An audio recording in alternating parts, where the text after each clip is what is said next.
大家好，我是 Elena 老师。今天来讲几个学生经常用错的中文日常用语。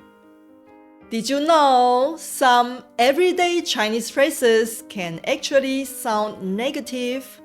Many learners copy them from TV dramas, movies, or even friends, and think they are totally fine. But in the wrong situation, they can make you sound rude or even offensive without you realizing it. In today's intermediate Chinese lesson, I'll show you the hidden meanings behind expressions like 好吧, 不行, and more. You'll learn how native speakers really use them, so you can avoid mistakes and sound more natural. I'll be speaking mostly in Mandarin later, but you can turn on English subtitles anytime. And don't forget to check the description for extra resources to practice.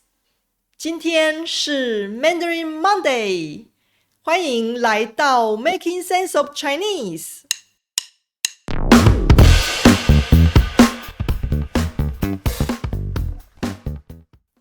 很多中文学习者在母语者面前用了不合适的用语，因为没被纠正，就觉得自己用对了，放心的继续使用。事实上，你很有可能在自己不知道的情况下，用错一个词，就让别人觉得很不舒服，甚至被冒犯。今天我要分享7个学习者特别容易用错的中文日常用语。这些词虽然很常见，但是课本和字典并不会详细说明它们的语气以及正确的用法。很多人即使学了好几年的中文，却还是会用错。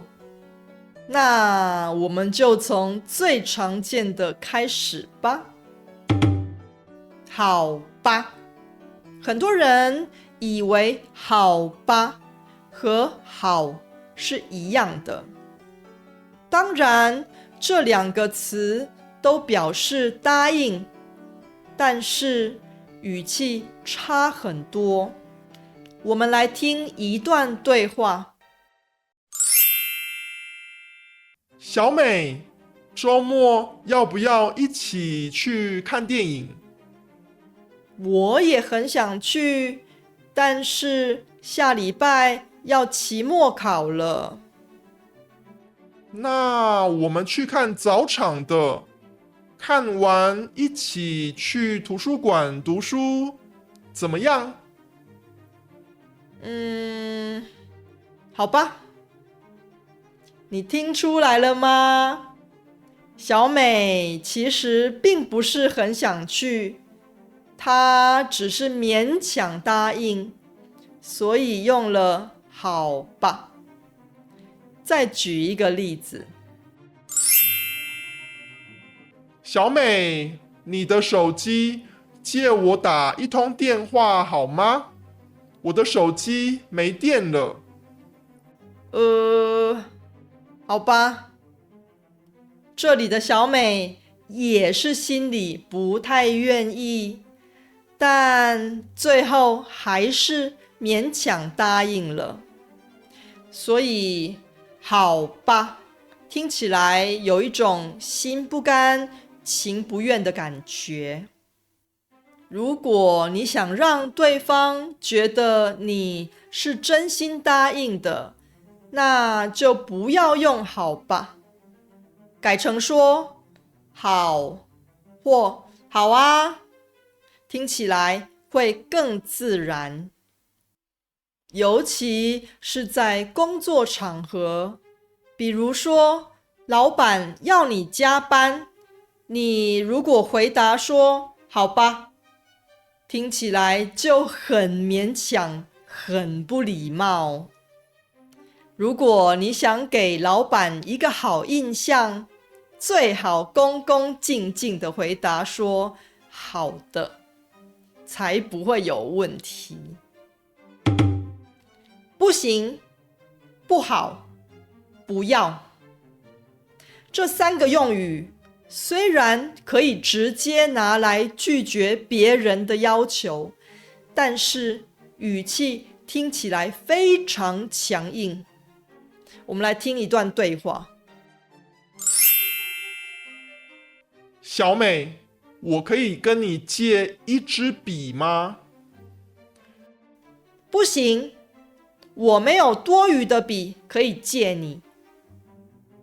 这样的回答虽然文法正确，但是听起来太直接了，甚至不太礼貌。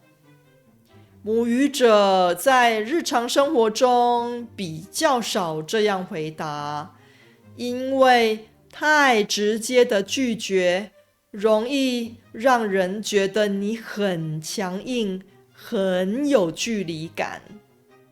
在拒绝别人的时候，可以先说不好意思，让语气柔和一点。比如说，不好意思，我只有这支笔，等一下用完才能借你。这样听起来就会比较自然，也比较有礼貌。如果你想知道更多母语者拒绝别人的用法，可以参考第70集的内容，我在那堂课有详细的说明。算了，算了吧，算了算了，这3个词语是中文里很常听到的日常用语，但是它们的背后通常有一些负面情绪。比如说，小陈喜欢小英，但是告白的时候被小英拒绝了。他可能对朋友说：小英不喜欢我就算了。这里的算了其实代表，既然小英不喜欢我，那我也不想再浪费时间去追她了。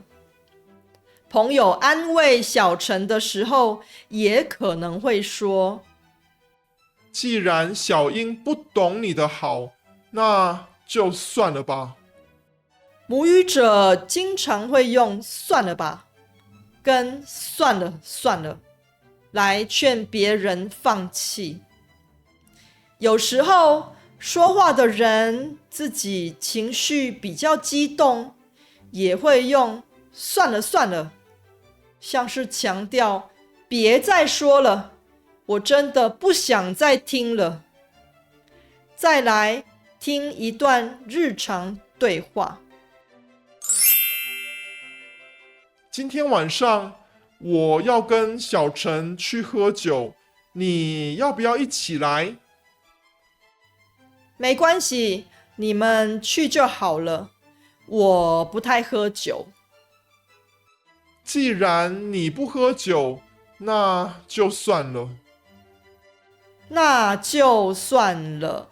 这句话背后真正的意思，表示小明有可能对小美很失望，甚至有那下次就不要找你了的意思。算了这个词看起来虽然简单，但是在不同的情境下，可能会表达失望、生气以及其他负面的情绪。如果用错的话，很容易让人误会。今天我们学了7个容易用错的日常用语。好吧，不行，不好，不要，算了，算了吧，算了算了。这些词看起来都很简单，但是如果你没有用对，别人可能会误会你不情愿、不礼貌，甚至带有负面情绪。在这些用语里面，有没有哪一个词是你曾经用错却不知道的呢？欢迎在影片下面留言，分享你的经验。这堂课对你有帮助的话，别忘了给我一个赞。I hope today's lesson gave you a boost on your Chinese learning journey. For more resources and tools to make studying easier, check the link in the description. If you enjoyed this lesson, explore more helpful content in the playlist here. See you there!